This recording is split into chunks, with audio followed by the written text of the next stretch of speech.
চিল্লু নিজেদের উঠোনের গাছে চড়ে আম পাড়ছিল। এই নাও মা, এটা নাও, এইটাও নাও, আর এইটাও নাও। আরে অনেক হয়ে গেছে বাবা, এবার নিচে আয় সোনা। মা, এক্ষুনি আসছি, আগে আরো কয়েকটা আম পেড়ে নেই। চিল্লু অনেকগুলো আম পেড়ে নিল আর তারপর নিচে নেমে এলো।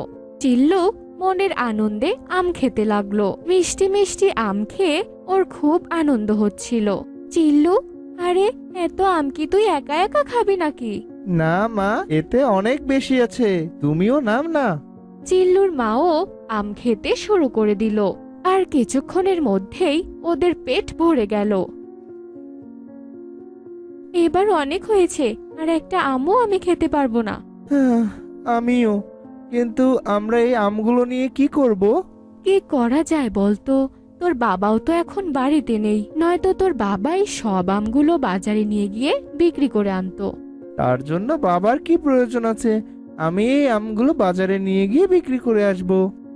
তুই এখনো অনেক ছোট, একা একা বাজারে যাবে কি করে? আর জঙ্গলে যদি চোর ডাকাতেরা এসব কিছু নিয়ে নেয় তখন? মা, আমি সমস্ত চোর বদমাশদের মজা দেখিয়ে দেব। চলো তো, আমি সন্ধে অবধি আমগুলো বিক্রি করে ফিরে আসব, ঠিক আছে? চঞ্চল চিল্লু আমগুলো নিয়ে বাজারের দিকে রওনা দিল।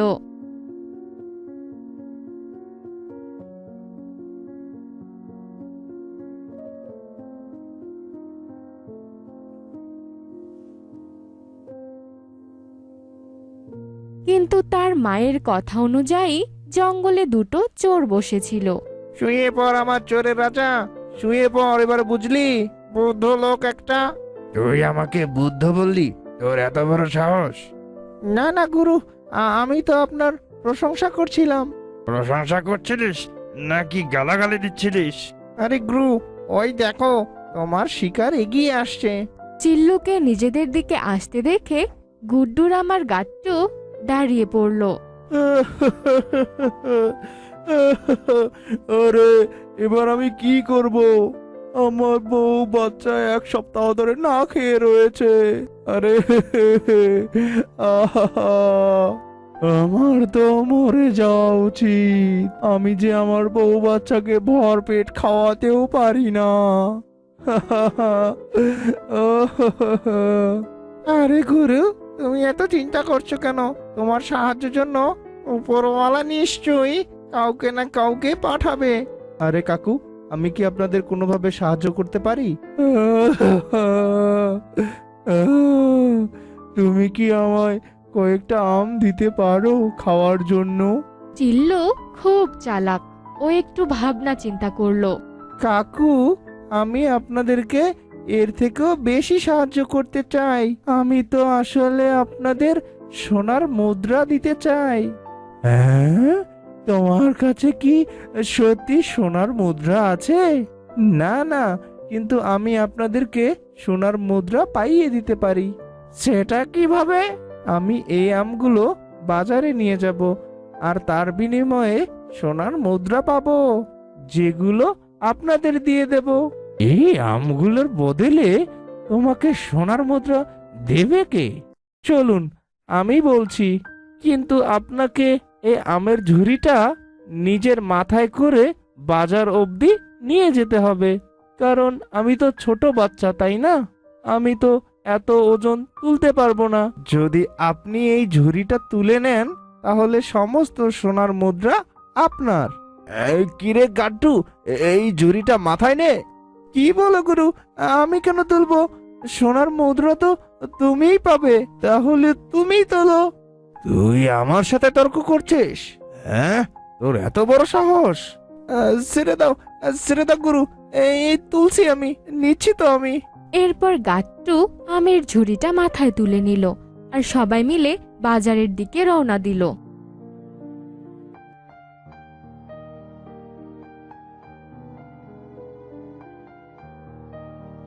বাজারে গিয়ে তিনজনে মিলে একটা জায়গায় বসে পড়ল।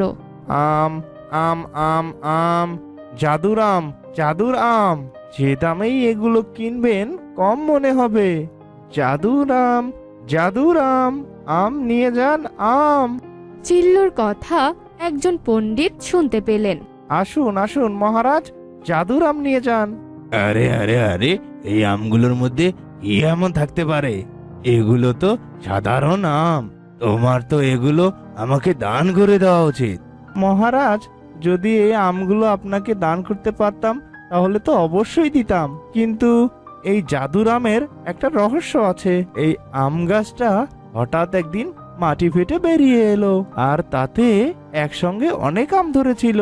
আর মহারাজ, আপনি জানেন এই আমগুলো আমি 2 সপ্তাহ আগে পেরেছিলাম, কিন্তু দেখেন এখনো এগুলো একদম টাটকা আছে। আমি এই আমগুলো তো রাজা মশাইয়ের কাছে নিয়ে গিয়ে ভালো পুরস্কার পেতে চেয়েছিলাম, কিন্তু আমি একটা ছোট বাচ্চা, তাই না? আমি রাজা মশাইয়ের কাছে কি করে যাব? তাই জন্যই এখানে বিক্রি করছি। যদি আমি এই আমগুলোকে কিনে রাজার কাছ থেকে অনেক বড় পুরস্কার নেই, এই এই কত দাম এগুলোর? কাকু, এই ঝুড়িটার দাম 30টা স্বর্ণ মুদ্রা। এ তো দেখছি দামটা অনেক বেশি, কিন্তু রাজার পুরস্কার তো এর চেয়েও অনেক বেশি দাম হবে। ঠিক আছে, দিয়ে দাও। এদিকে গুড্ডুরাম আর গাট্টু চিল্লুর বুদ্ধি দেখে অবাক হয়ে গেল। তারপর তিনজন মিলে সোনার মুদ্রা ভাগ করতে লাগলো। 10টা হলো আমার, এই 10টা হলো তোমার, আর এই 10টা গাট্টুর। না না, আমার তো সোনার মুদ্রা চাই না। আমি এই মুদ্রাগুলো তাকেই দিতে চাই যার শক্তি সবচাইতে বেশি। দাও এগুলো তাহলে আমাকে দাও। গুরু, তোমার চেয়ে তো আমার শক্তি বেশি। আচ্ছা, তাহলে এই নে। দুজন চোর নিজেদের মধ্যে লড়াই করতে লাগলো, আর চালাক চিল্লু সব সোনার মুদ্রা নিয়ে সেখান থেকে পালিয়ে গেল। তো বন্ধুরা, আমাদের আজকের এই গল্পটি তোমাদের কাছে কেমন লেগেছে তা কমেন্টে জানাতে ভুলো না কিন্তু।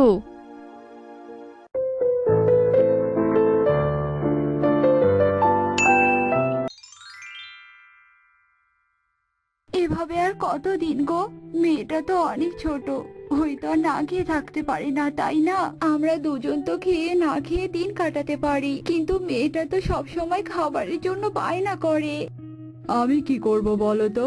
অনেক তো খোঁজাখুঁজি করলাম, কোথাও তো কোনো কাজ পেলাম না। ঈশ্বর যে আমাদের কপালে কি লিখে রেখেছেন। এভাবে হতাশ হয়ে যেও না গো। আমি বলি কি, তুমি না হয় পাশের গ্রামে গিয়ে কাজ খোঁজো, পাশের গ্রামে নিশ্চয়ই কোনো তুমি কাজ পেয়ে যাবে। কিন্তু গিন্নি, পাশের গ্রামে যাওয়ার পথ তো ওই একটাই, আর নদীর ধারের ওই নিস্তব্ধ পথ দিয়ে তো কোনো মানুষের যাতায়াত নেই। ওই পথ দিয়ে যদি পাশের গ্রামে যাওয়ার সময় কোনো বিপদ হয়, ভয় পেয়ে ঘরের কোণে লুকিয়ে থাকলে কি আর জীবন চলবে বলো তো? ভয়কে তো জয় করতে হবে নাকি? গীতালির কথায় সুরেশ বেশ চিন্তায় পড়ে যায়, কারণ সংসারের ভারে যে সুরেশ বেশ অসহায় হয়ে পড়েছে। আর কোনো ভাবনা চিন্তা নয় গিন্নি, আমি ঠিক করেছি আমি পাশের গ্রামে গিয়ে কাজ খুঁজবো। ঈশ্বর তোমার উপর সহায় হোক। ঘরে কিছু মুড়ি আর কলা আছে, দাঁড়াও আমি তোমাকে পুটলিতে বেঁধে দিচ্ছি, পথে খিদে পেলে খেয়ে নিও। এরপর গীতালি কলা মুড়ি বেঁধে দেয়, আর সেই পুটলি নিয়ে সুরেশ রওনা দেয়।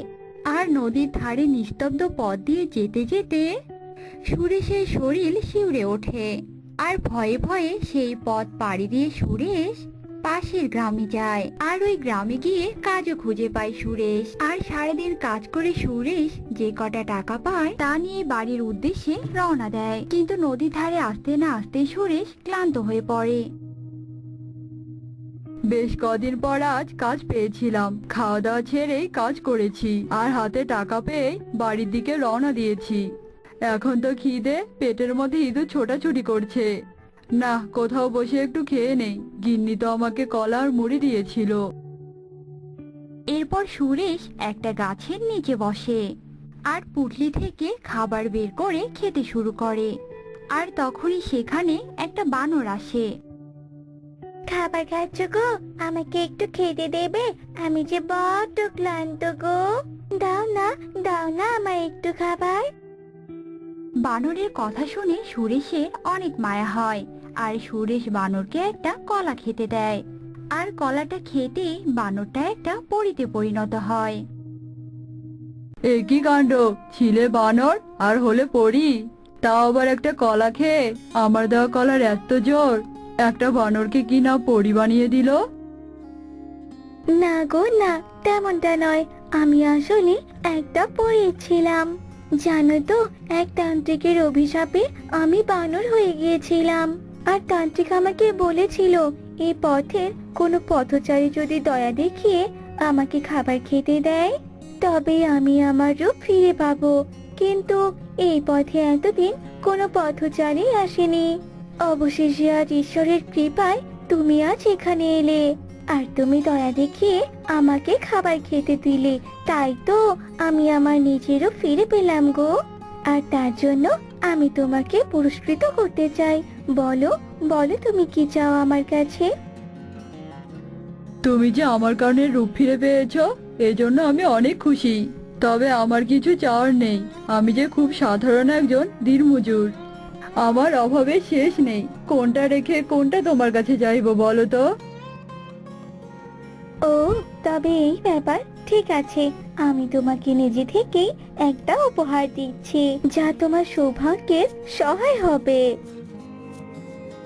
এই কথা বলে পরি জাদু করে একটা সোনার চুলা নিয়ে আসে, আর সেই সোনার চুলাটা সুরেশকে দেয়। এই চুলাটা তুমি নাও। এই চুলার উপর হাঁড়ি রাখলেই হাঁড়ি ভর্তি খাবার চলে আসবে, জানো? আর এই হাঁড়ি ভর্তি খাবারই তোমার সব সমস্যার সমাধান করবে। এসব কথা বলে পরি অদৃশ্য হয়ে যায়, আর সুরেশ সোনার চুলা নিয়ে বাড়িতে যায়। সুরেশের হাতে সোনার চুলা দেখে গীতালি অনেক অবাক ছিল। এ কি গো, কাজ করতে গেলে আর এখন কিনা সোনার চুলা নিয়ে এলে? এই সোনার চুলা কি তোমার মজুরি নাকি? এরপর সুরেশ সোনার চুলার ব্যাপারে সব কথা খুলে বলে, আর এসব কথা শুনে গীতালি অনেক খুশি হয়। আর গীতালি দ্রুত একটা হাঁড়ি নিয়ে আসে, আর সোনার চুলার উপরে হাঁড়িটা রাখতেই হাঁড়ি ভর্তি খাবার চলে আসে। আর এটা দেখে গীতালি বলে, ও মা, সত্যি তো হাঁড়ি ভর্তি খাবার চলে এসেছে দেখছি। আমাদের আর খাবারের অভাব হবে না, তাই না?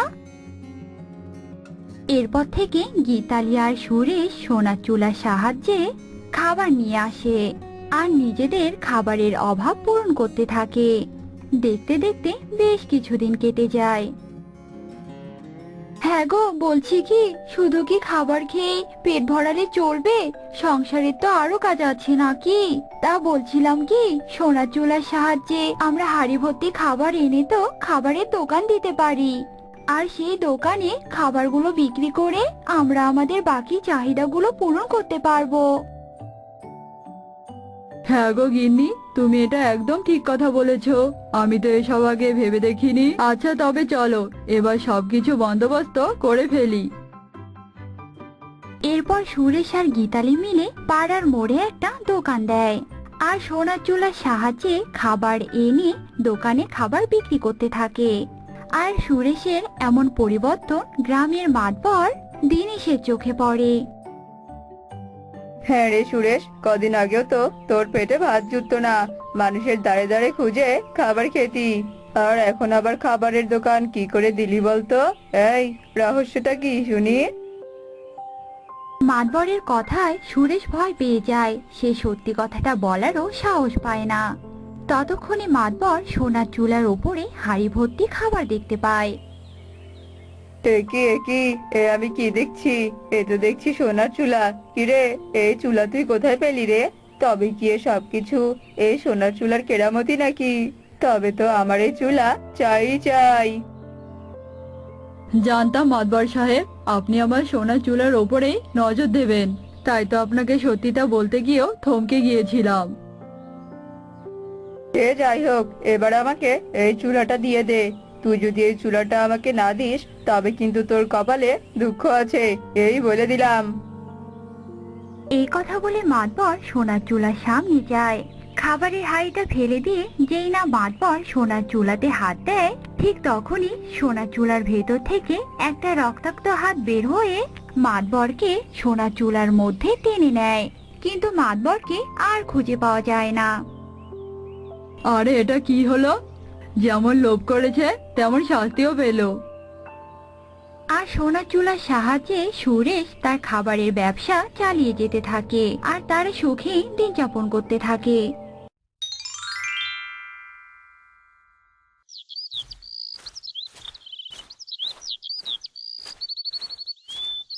শ্যামলী, তুই এইসব কাজ একা একা করছিস, আর কেউ তোকে সাহায্য করছে না? না দাদা, বৌদি একটু গল্প করছে। আরে শ্যামলী, তোর দ্বারাই তো একটু একটু কাজ করাই, তাতে দোষ কি? হ্যাঁ, তুই ছাড়া তো আমাদের ভালোই লাগে না, আর সামান্য কিছু কাজ করাতে তোর তো বেশি সময়ও লাগে না, তাই না রে শ্যামলী? কিন্তু বৌদি, শ্যামলী তো সব কাজ একা একাই করছে, ওকে কি একটু সাহায্য করা উচিত না তোমাদের? হ্যাঁ হ্যাঁ, শ্যামলী তো এসব কাজ করতে অভ্যস্ত, এসব ব্যাপারে তোমরা পুরুষ মানুষেরা নাক গলায় না তো। আমরা যদি কাজ না করতাম তাহলে তোমার বোন অত রূপসী হতো না, ভূতের মতো কালো চেহারা হতো। হ্যাঁ, একদম ঠিক তাই, আমাদের কাজ ওদের চোখেই পড়ে না, শুধু বোনেরটা দেখলেই বুক ভেঙে যায়। বৌদিরা সত্যি কেন আমার সাথে এমন করে? আমি কি তাদের আপন নই?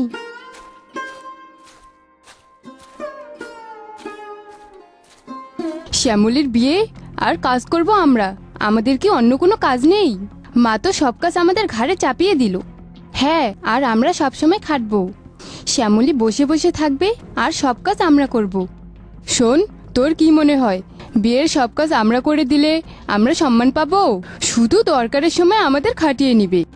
ঠিক বলেছ, আমরা কখনোই সম্মান পাবো না। আমাদের কাজের কোনো দাম আছে? বিয়ের পর থেকে কম তো কাজ করিনি, তাহলে আমরা কাজ করব কেন? আমরা কাজ না করলে কি বিয়ে আটকে যাবে? কাজ করানোর সময় বৌমা, আর উপহার দেওয়ার সময় শুধু মেয়ে। বিয়ের প্রথম দিন থেকেই মন জুগিয়ে যাওয়ার চেষ্টা করছি, আর না বাপু, পারবো না আর। শোন ছোট, আমাদের যদি কাজ করতে হয় তাহলে আমাদেরকেও কিছু দিতে হবে, বিনা কারণে এত খাটতে রাজি নই আমি। আমিও তাই। শ্যামলের কিন্তু বিয়ের তারিখ ঠিক হয়ে গেছে, সামনে অনেক কাজ বাকি আছে। মা, আমরা তো সবসময় কাজ করি, বিয়ের এত কাজ করব কিভাবে? এই বিয়ের দায়িত্ব যদি তোরা না নিস তাহলে কাজগুলো করবেটাকে? মা, আপনি কিছু মনে করবেন না, আপনার মেয়ের বিয়ের জন্য আপনার তো দুই বউ কম কিছু করেনি, কিন্তু আমরাই বা আপনার থেকে কি পেয়েছি বলুন? আপনার ছেলেরা আমাদের সম্মানটুকুও করে না। শোনো, তোমাদের দুজনের জন্য একটা বিশেষ প্রস্তাব নিয়ে এসেছি। তোমরা দুজন যদি শ্যামলীর বিয়ের সব কাজ যদি ঠিকঠাকভাবে করো তাহলে আমার প্রিয় ওই সীতাহার তোমাদের দিব। সীতাহার? সে তো আপনার মেয়ের জন্য রাখা। হ্যাঁ, মেয়েকেও আমি দিব, কিন্তু তোমাদের দুজনকেও আমি দিব। আমার কথা আমি রাখবো। আমার মেয়ের বিয়ের সব কাজ সম্পূর্ণভাবে করতে পারলে আমি তোমাদেরকে ওই সীতাহার দিব। তবে একটা শর্ত আছে, সব নিখুঁত হতে হবে, কোনো ভুল করা যাবে না। মা, আপনি সত্যি আমাদের সীতাহার দিবেন? আমি কথা দিয়েছি মানে দিবই, তোমরা শুধু তোমাদের দায়িত্ব পালন করো। ঠিক আছে মা, আমরা চেষ্টা করব।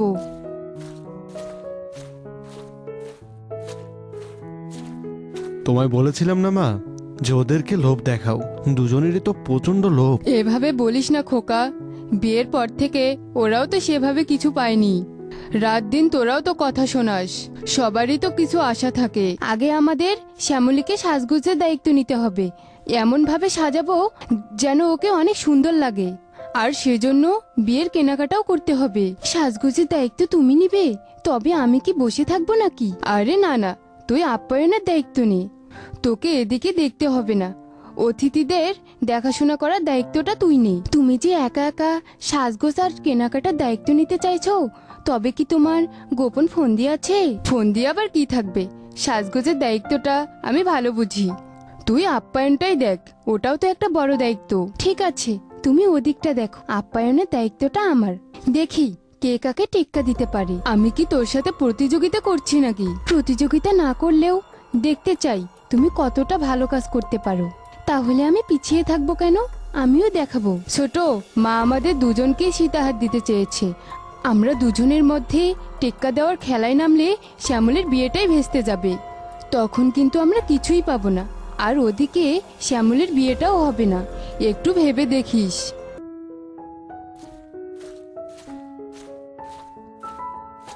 শ্যামলী, আমি তোমাকে সাজিয়ে দিব, কাল দর্জি এসে তোমার ব্লাউজের মাপ নিয়ে যাবে। শাড়িখানা কত সুন্দর হয়েছে, দেখ ছোট। বৌদি, এটা আমার বিয়ে, আমি যা চাইবো তাই হবে, তোমরা আমার মতামত নিচ্ছ না কেন? তোর মতামত নিচ্ছি না মানে? তোকে তো সবকিছু বলেই করছি। তুমি আর দাদা মিলেই তো বিয়ের কেনাকাটা করে এনেছো। আমারও তো একটা পছন্দ অপছন্দ রয়েছে, তাই না? আমার শাড়িটা কেনা হলো, অথচ আমিই তো গেলাম না। শ্যামলী, তুমি জানো আমাদের হাতে কত কাজ। তোমাকে যাতে দেখতে সুন্দর লাগে তাই তো তোমার পছন্দ মতো দিদিভাই শাড়ি নিয়ে এসেছে। তোমার যদি যাওয়ার ইচ্ছে থাকতো তুমি আগে বলনি কেন? আমাকে সুন্দর দেখাবে নাকি গেয়েও দেখাবে সেটা কি ঠিক করে দেবে তোমরা? তোমরা আমার কোনো কথাই শোনো না। তুই এমন করছিস কেন? আমরা তো তোর ভালোই চাই। আমি জানি তোমরা কি ভাবছো। মা বলেছে তোমাদের সীতাহার দেবে, তাই তোমরা এত খাটছো। তুই ভুল ভাবছিস।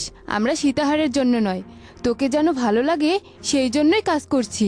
বলেছিলাম না, যতই করো না কেন এদের মন পাওয়া যাবে না। তুই যেভাবে ওদের সাথে ঝগড়া করছিস, কাজ শেষ হওয়ার আগেই তোর বিয়ে ভেস্তে যাবে। মা, আমি তো শুধু নিজের মতামতটুকু দিতে চেয়েছি। ওরা তো ওদের পছন্দ মতোই সবকিছু করছে। বিয়েটা তো আমার, তাই না? শোন শ্যামলী, তোর বিয়ের কাজ তো তুই করবি না, আর আমার পক্ষেও তো সব কাজ করা সম্ভব হবে না। তোর বৌদিরাই সব কাজ করবে। আর এখন যদি তুই এমন ঝঞ্ঝাট করিস তাহলে তো ওরা কাজই করবে না। তুমি বুঝতে পারছো না মা? ওরা তো তোমার সীতাহারের লোভে এসব করছে। সীতাহারের লোভেই যদি ওরা একসাথে কাজ করতে পারে তাহলে করুক না, তাতে ক্ষতি কি? দেখ মা, বৌদিরা বিনা শর্তে অনেক কাজ করেছে, তখন আমি ওদেরকে কোনো সম্মান দেইনি, দুটো মিষ্টি কথাও বলিনি। তুই বা তোর দাদারাও না। এই সুযোগে সম্পর্কটা যদি ভালো হয় তাহলে ক্ষতি কি? আমার ওদের সহ্য হয় না মা। তোর তো বিয়ে হচ্ছে, ভাবতো একবার যদি তোর ননদ তোকে এভাবে বলে তাহলে ভালো লাগবে, সেটা তোর খারাপ লাগবে না? তুই ওই দিকটা দেখ, বড় মারা সবাই চলে এসেছে। ওনাদের জল মিষ্টি দেওয়া হলো কিনা দেখ গিয়ে। হ্যাঁ, এই তো আমি নাড়ুগুলো নিয়ে যাচ্ছি। এবার তুমি রান্নার ওই দিকটা দেখো তো, রান্না বান্না সব ঠিকঠাক হলো কিনা। বাহ সুমিত্রা, রিনু, তোমরা কি ভালোভাবে সবকিছু সামলাচ্ছ। এটা সত্যিই অসাধারণ। তোমাদের মঙ্গল হোক মা। ধন্যবাদ বড় মা, আমরা আমাদের দায়িত্ব পালন করছি। হ্যাঁ, আমাদেরই তো করতে হবে। আর শ্যামলী বিয়েতে কোনো অসুবিধা যেন না হয় সেটা আমাদেরই তো দেখতে হবে। আরে দেখুন দেখুন, সুমিত্রা আর রিনু কেমন কাজ করছে, একদম মায়ের মতন। এমন বৌমা পাওয়া ভাগ্যের ব্যাপার। শ্যামলীর বিয়েটা দেখুন, খুব ভালোভাবে হয়ে যাবে।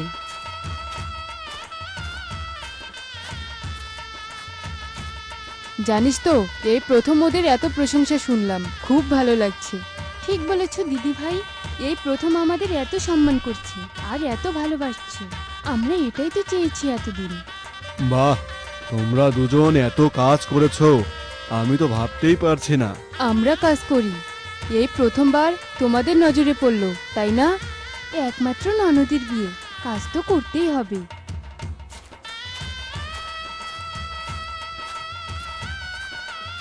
শ্যামলী, আজ তোকে রানীর মতো লাগছে রে, বর দেখলে মুগ্ধ হয়ে যাবে। ধন্যবাদ বৌদি, তুমি সব সময় আমাকে সুন্দরভাবে সাজাতে পারো, আর আজও তাই করেছো।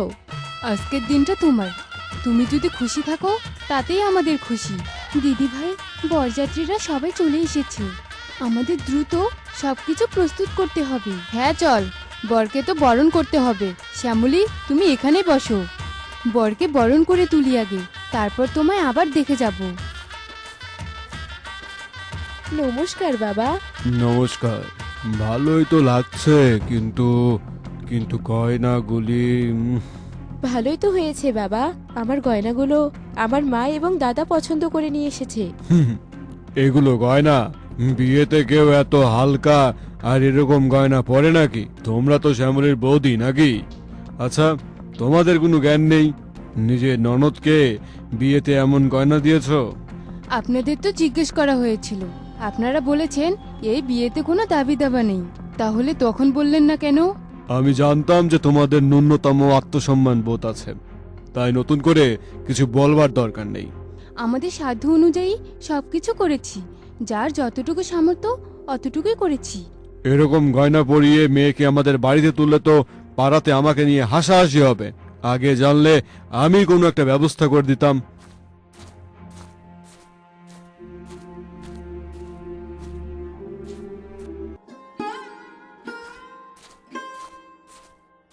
কি হয়েছে, মন খারাপ?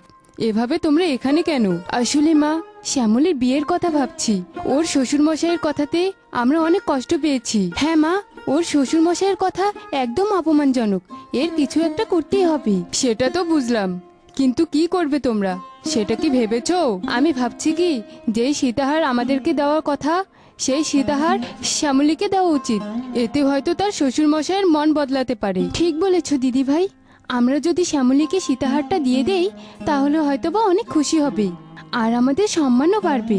নয়তো বিয়ের পর শ্যামলীকে অনেক কথা শোনাবে। আমি জানি শ্যামলীর শ্বশুরমশাই কি ভাববেন। উনি এত সহজে সন্তুষ্ট হওয়ার মানুষ নয়। শ্যামলী যদি এখন আমাদের পাশে পায় তাহলে ওর আত্মসম্মান বাড়বে। মেয়েটা একদম ভেঙে পড়েছে। কিছুক্ষণ আগে দেখলাম মেয়েটার মুখ একদম কালো হয়েছে।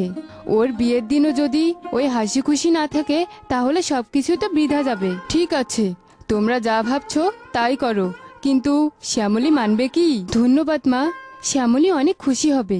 এবার যদি ও মানা করে আমরা ওকে বৌদির মতো শাসন করব। মা, আপনি হাত দুটো বের করে দিন।